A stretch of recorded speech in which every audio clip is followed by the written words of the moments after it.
कणकवली शहरातील महत्त्वाकांक्षी ठरत असलेल्या श्री स्वयंभू नमो उद्यान प्रकल्पाची नगराध्यक्ष संदेश पारकर यांनी निम्मेवाडी सुतारवाडी येथे प्रत्यक्ष भेट देऊन सुरू असलेल्या कामाची पाहणी केली। यावेळी त्यांनी संबंधित अधिकारी व काम करणाऱ्या यंत्रणेशी चर्चा करत कामाचा आढावा घेतला आणि प्रकल्प दर्जेदार व वेळेत पूर्ण करण्याच्या सूचना दिल्या। कणकवली शहरातील नागरिकांना आधुनिक, स्वच्छ आणि सर्व सुविधा उपलब्ध असलेले सार्वजनिक उद्यान मिळावे या उद्देशाने श्री स्वयंभू नमो उद्यानाचा विकास करण्यात येत आहे। या उद्यानात लहान मुलांसाठी खेळण्याची साधने, ज्येष्ठ नागरिकांसाठी आरामदायी बैठक व्यवस्था, आकर्षक सुशोभीकरण, पादचारी मार्ग, हिरवळ तसेच नागरिकांना विरंगुळा मिळावा यासाठी आवश्यक सुविधा विकसित केल्या जात आहेत। पाहणी दरम्यान नगराध्यक्ष संदेश पारकर यांनी कामाच्या गुणवत्तेला प्राधान्य देण्याचे निर्देश देत कोणत्याही प्रकारचा हलगर्जीपणा सहन केला जाणार नसल्याचं स्पष्ट केलं।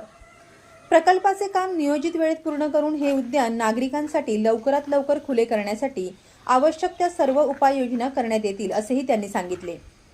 या उद्यानामुळे कणकवली शहराच्या सौंदर्यात भर पडण्याबरोबरच नागरिकांना सकाळी व सायंकाळी व्यायाम, फिरणे आणि कुटुंबासह विरंगुळा घालवण्यासाठी एक उत्तम पर्याय उपलब्ध होणार आहे।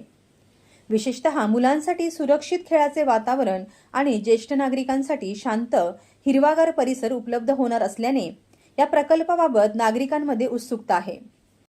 नगराध्यक्ष संदेश पारकर यांनी संबंधित विभागाकडून कामाच्या प्रगतीची नियमित माहिती घेत राहणार असून उर्वरित काम अधिक गती आणण्याच्या सूचना दिल्या आहेत। श्री स्वयंभू नमो उद्यान हा कणकवली शहराच्या विकासातील एक महत्त्वाचा टप्पा ठरेल आणि शहराच्या सर्वांगीण विकासाला चालना देईल असा विश्वास त्यांनी व्यक्त केला। Viraj Gosavi, Maharashtra live news, Sindhudurg.